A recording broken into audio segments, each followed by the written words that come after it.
Hello and welcome to another episode of History with Andy Akright. I'm Andy Akright. Today is a fun fact episode.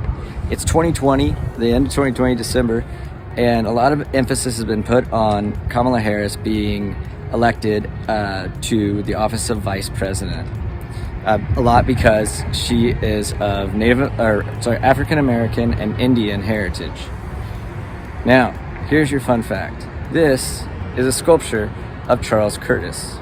I'm in Topeka, Kansas. Charles Curtis, in 1928, became Herbert Hoover's running mate for the presidency, right? Now, let's go back. Charles Curtis is the great-grandson of the Kansas Kaw chief White Plume. When he was growing up, he spoke French and Kanza before he learned English. His childhood was split between the Kaw Reservation and Topeka. Okay? So this is a Native American man. Now let's see what he did. And I've got to go through the notes. 1884, Shawnee County attorney enforced prohibition laws and closed all the saloons.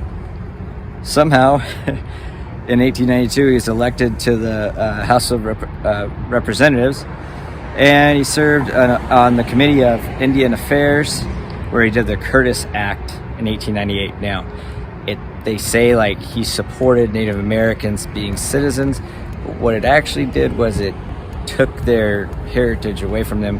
He was kind of a big proponent of assimilation. So, let's see. 1907 and 1911, the Kansas legislature appointed him to the Senate after somebody had to leave.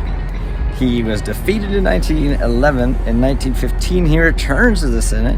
1923, he becomes the chairman of the Senate Rules Committee. In 1925, he becomes the Senate Majority Leader. In 1928, he becomes the running mate of Herbert Hoover. And 1929, he becomes the 31st Vice President of the United States. He and Herbert Hoover didn't get along very well, so he a lot of time presided over the Senate, and he was instrumental in like the Federal Housing Loans Bank Act. But here he is, right? Native American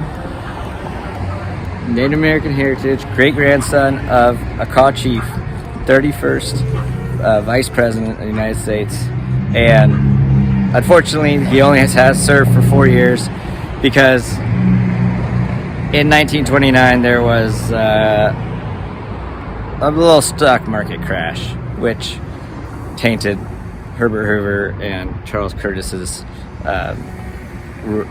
term, so they were not reelected. But Charles Curtis, Native American, 31st Vice President of the United States. It's been another episode of History with Andy Akright. Hope you had a lot of fun with this fun fact. Woo! I'll see you next time.